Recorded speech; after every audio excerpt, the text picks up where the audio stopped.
Profesor, si mendoni, a do t'jetë ky stacioni i fundit i Edi Ramës dhe rrëzimi i tij nga pushteti do t'jetë përmes protestave që po i shohim në rrugë, do të vi nga SPAK-u apo nga Shtetet Bashkuara të Amerikës, ku ka nisur dhe një kërkesë për hetimin sa i përket lidhjeve të qeverisë shqiptare me trafikun e drogës, sidomos aspektit në lehtësimin që qeveria shqiptare mund t'i ketë kryer, po themi, trafikun ndërkombëtar të drogës.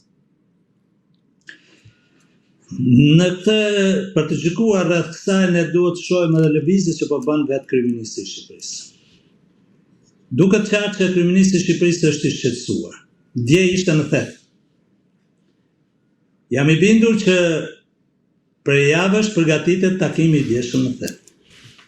Janë bërë me 10 dhe 100 telefonata, janë marrë në shoqërinë e autoriteteve të Bashkisë së Shkodrës dhe të qeverisë element të cilët do të duhej të ishin aty dhe të ishin në pajtim me qëndrimet e kryeministit.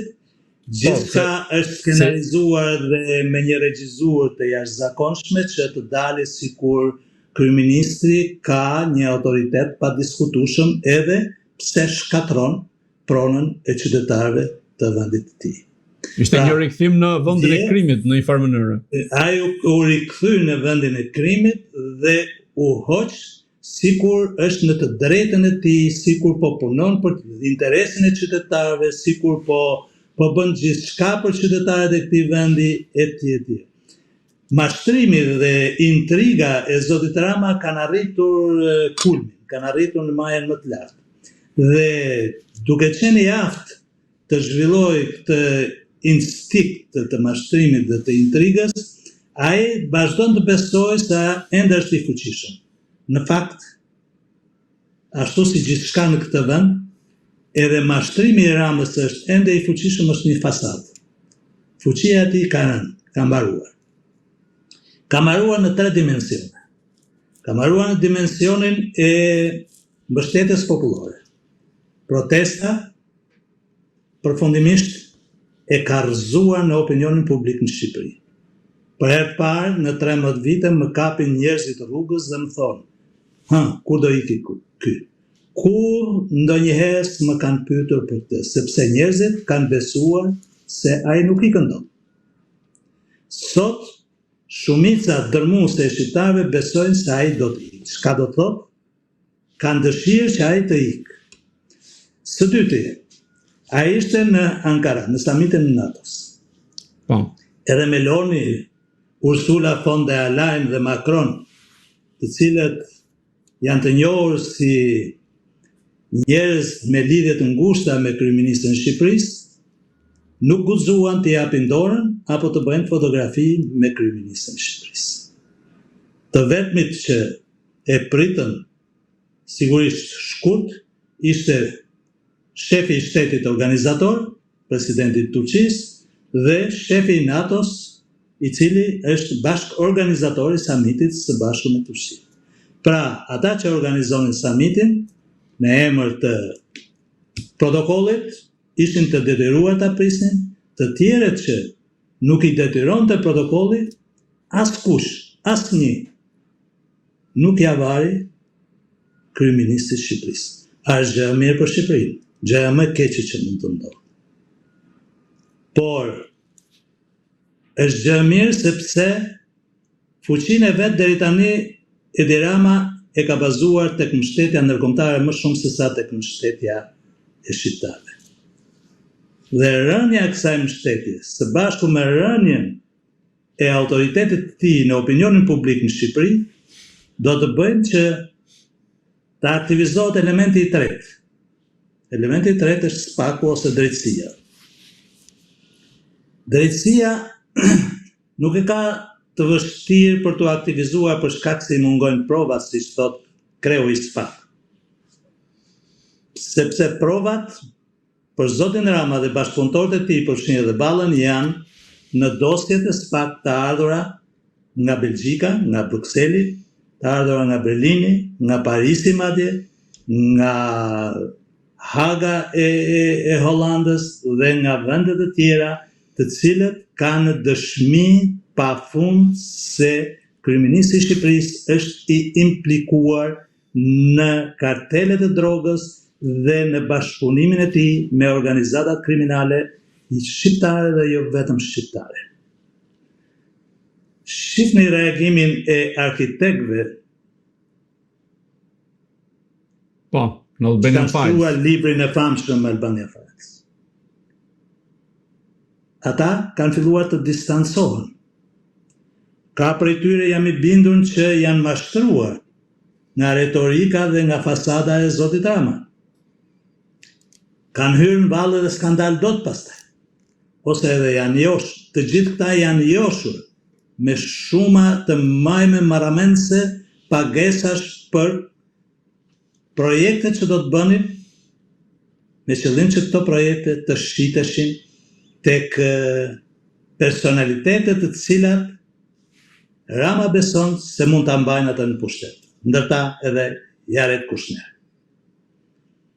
Pra, kemi të bëjmë me një strategji dhe me një taktik mashtruese, e cila ka synuar të fshehë thelbin bashkëpunimin me kartelet e drogës.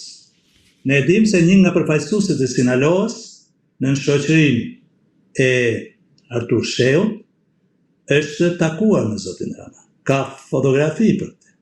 Po, është pritur në zyrën e tij. Në zyrën e tij, në kryeministrinë e vendit tonë.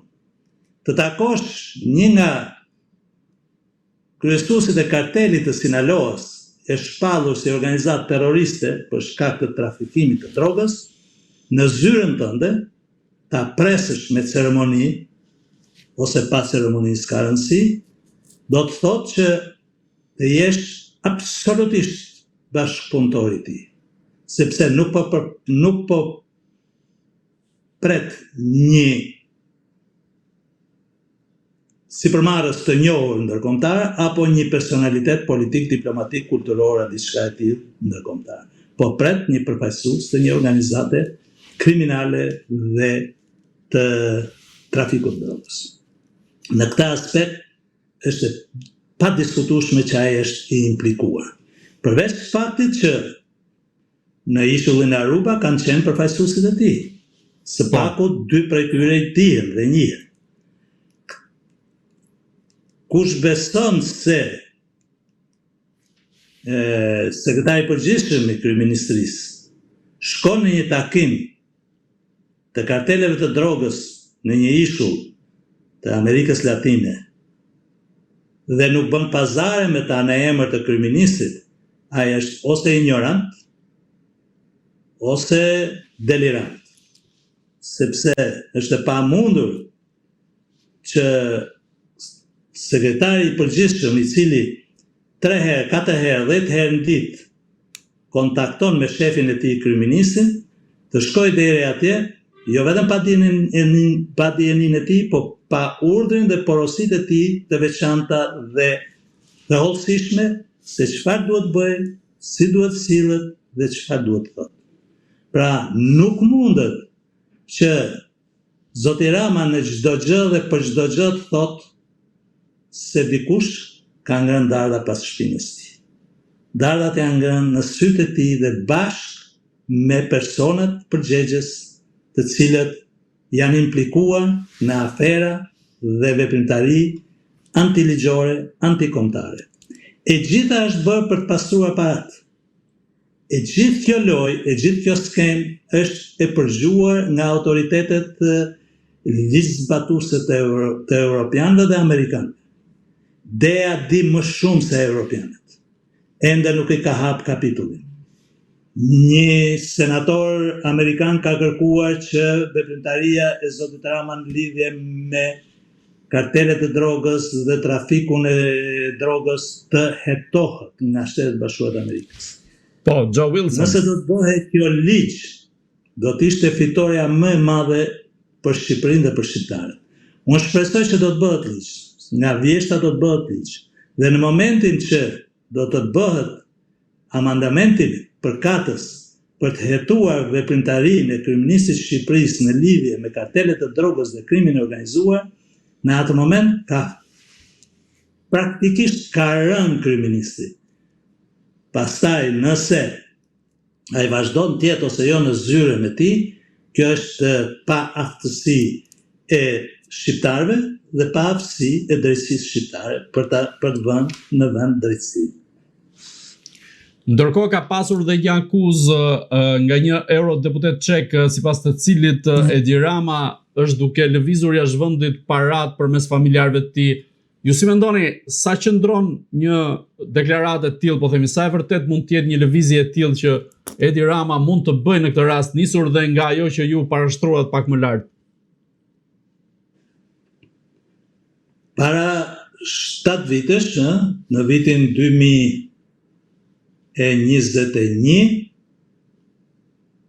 Edi Rama shpalli projektin e Durrës Marina në bashkëpunim me Alabarin.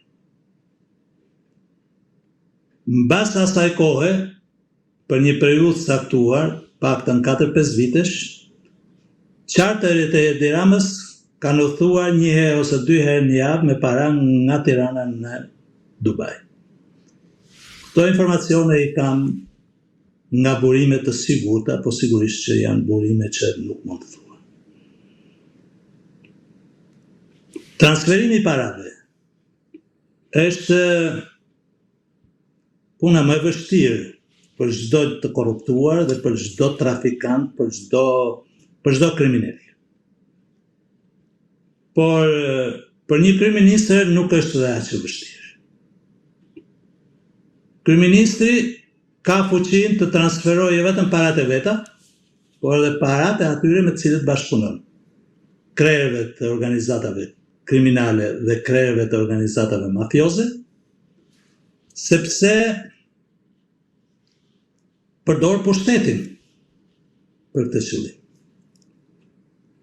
Mekanizmi për shembull me Alabarin ka qenë: unë të jap 800.000, 1 milion metra katror tokë falas në Bregdetin shqiptar, ti do më japësh diçka tjetër për çka ende nuk dihet çfarë, por është sigurt që nuk jam dhënë 1 milion metër katror tokë falas në kuptimin informal falas, dhe ti do përdorësh parat e mia për ta ndërtuar këtë Durrës Marina, dhe në fund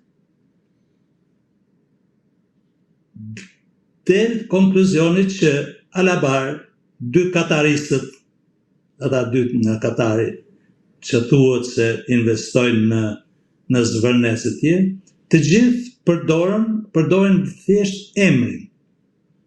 Nuk përdorin para.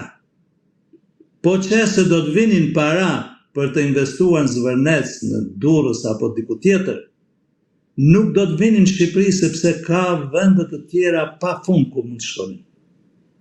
Por këta njerëz që gjenden kështu me pikatore, jo në Katar, jo në Emiratet e Bashkuara, apo ndoshta në Arabinë Saudite, apo në Izrael, apo kudo që gjenden, këta njerëz vinë në Shqipëri sepse parat i kanë të gatshme këtu.